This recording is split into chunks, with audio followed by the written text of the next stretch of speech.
بسم اللہ الرحمن الرحیم۔ السلام علیکم ورحمۃ اللہ وبرکاتہ۔ جنات کا درود سے عشق۔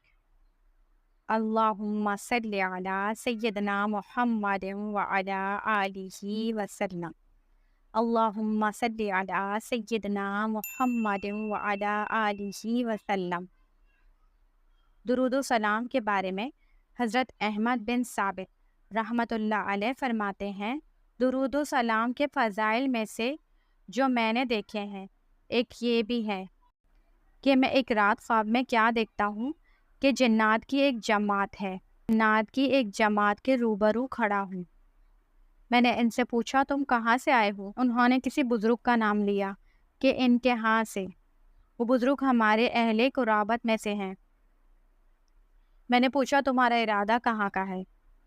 کہنے لگے انشاءاللہ مکہ معظمہ کا، اور روزہ نبی صلی اللہ علیہ وآلہ وآصحابہ وسلم کا ارادہ ہے۔ میں نے کہا مجھے بھی اپنے ساتھ لے چلو۔ بولے اگر ارادہ ہے تو اللہ برکت دے گا۔ میں اٹھ کھڑا ہوا اور وہ مجھے لے کر ہوا میں بجلی کی سی تیزی کے ساتھ اڑنے لگے۔ ایک ساتھ کے بعد ہم مکہ میں تھے۔ وہ بولے یہ رہا بیت الحرم۔ انہوں نے طواف کیا اور میں نے بھی ان کے ساتھ طواف کیا۔ پھر انہوں نے اللہ عز و جل کا نام لے کر مجھے ساتھ لیا اور اگلے ہی لمحے ہم لوگ مسجد النبی صلی اللہ علیہ وآلہ وآصحابہ وسلم میں تھے۔ ہم لوگ بیٹھے ہی تھے کہ ایک خوبصورت شخص ہاتھ میں ایک بڑا برتن لیے جس میں ہمارے لیے کھانا تھا، وہ شوربے میں بھیگی ہوئی روٹی اور شہد لے کر آیا اور کہا شروع کیجیے۔ میں نے اسے کہا میں رسول اللہ صلی اللہ علیہ وآلہ وسلم کو دیکھنا چاہتا ہوں۔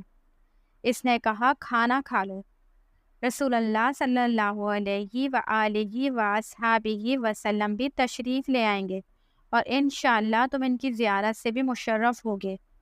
میں نے دل میں کہا کیسی تعجب کی بات ہے، ابھی میں نے اپنا گھر چھوڑا اور تھوڑی ہی دیر میں مکہ معظمہ اور روضہ رسول صلی اللہ علیہ وآلہ وآصحابہ وسلم کی حاضری سے مشرف ہو گیا۔ مجھے یہ بھی معلوم نہیں کہ جن ساتھیوں نے مجھے اٹھایا ہوا تھا وہ کون تھے اور ان کا نسب کیا تھا۔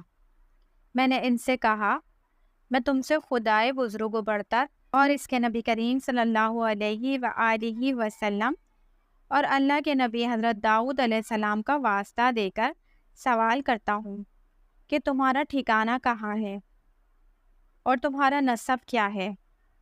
انہوں نے گردنیں جھکا لی اور بولے اللہم صلی علی سیدنا محمد وعلی آلہ وسلم۔ ہم ہمیشہ مدینہ منورہ کے رہنے والے جن ہیں۔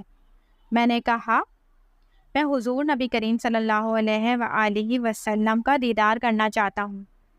وہ بولے کھانا کھا لو، انشاءاللہ دیدار بھی ہو جائے گا۔ میں نے کھانا کھایا، پھر ہم نکلے تو کیا دیکھتے ہیں کہ رسول اللہ صلی اللہ علیہ وآلہ وسلم ایک جماعت کے ہمراہ تشریف لا رہے ہیں اور آپ صلی اللہ علیہ وآلہ وآصحابہ وسلم کی گردن مبارک سب سے بلند ہے اور اپنی گردن مبارک اور شان اقدس کے لحاظ سے سب پر فائق ہیں۔ جب حضور نبی کریم صلی اللہ علیہ وآلہ وسلم نے مجھے دیکھا تو فرمایا احمد کیا ساری نیکیاں ایک ہی دفعہ سمیٹنا چاہتے ہو؟ اپنے نفس پر نرمی کرو، تم پر یہی لازم ہے۔ اور یہ بھی ارشاد فرمایا مجھ پر کثرت سے درود پڑھا کرو، تمہارے لیے بہتری ہی بہتری ہے۔ میں نے عرض کی یا رسول اللہ صلی اللہ علیہ وآلہ وآصحابہ وسلم میرے ضامن ہو جائیں۔ فرمایا مجھ پر درود پڑھنا لازم کر لو، جو مانگو گے ملے گا۔ سبحان اللہ۔ اللہ تعالی ہم سب کو بھی درود پاک پڑھنے اور اس کی دعوت دینے والا بنائے، آمین ثم آمین۔ صلی اللہ علیہ وآلہ وسلم۔